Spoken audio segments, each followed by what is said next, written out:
Okay, let's see the solution of test number 24. The question is a current I equal to 10 ampere is passing through a square Y with L equal to 0.4 meter as shown in the figure. Find the magnetic field at the center of the square. We want to know the magnetic field here at the center of the square. We can see that this Y consists of 4 straight Y with the same length L and with the same current passing through I, and we want to find the magnetic field here.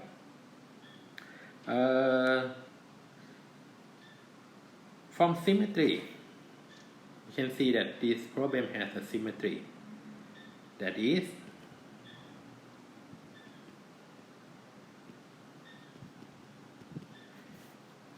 we know that the distance from the Y at 4 sides of the square are the same from the center, okay, and the current are the same, and the point is at the center of each Y. So it means that the magnetic field from each Y at the center must be the same. Okay, the magnitude must be the same, and we can see also that the direction are the same also. For example, if we look at the magnetic field from the bottom Y here, and the current is in this direction. From the right hand rule, okay, this is a second version of the right hand rule. That is, if the current point in the direction of your thumb, and if you curl your forefinger, okay, the direction of your forefinger at the center of the square is the direction of the magnetic field, and the direction the magnetic field must point into the plane. Okay, the magnetic field points into the plane at the center of the of the square. Okay, and this is the same for all sides, the Y on all sides of the square. You can test this by using the right hand rule.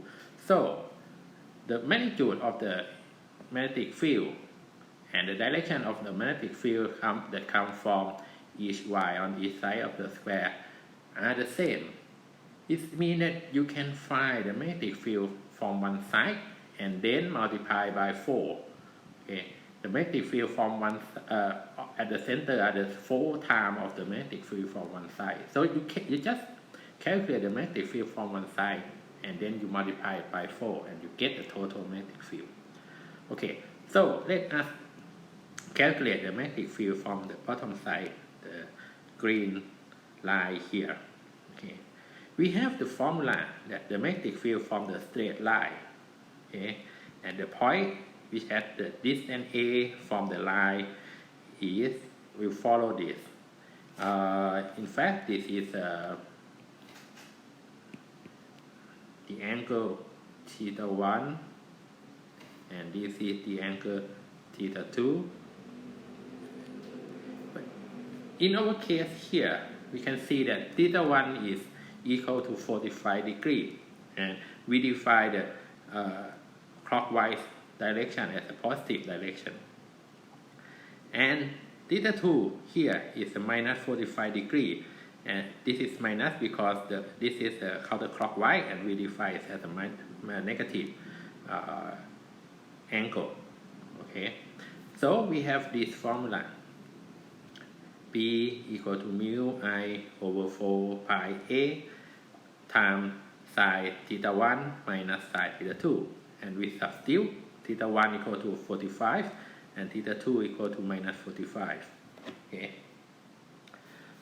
and we know that sine of minus 45 is equal to the minus of sine 45. Okay, and the minus of sine 45 and multiplied by the minus sign here, it becomes the sine 45 degree. So in this parenthesis, it's square parenthesis here, it becomes 2 times the sine of 45 degree. Okay, so we have this term as the 2 times of sine 45 degree, and then these 2 cancel with this 4 and we get these 2. Okay. So we have that the magnetic field of this green line is equal to mu 0I over 2 pi A sine 45 degree. From this figure, you can see that A is equal to half of L, and we know the value of L, which is 0.4 meter or 40 centimeter. Okay, and we know the value of I is 10 ampere.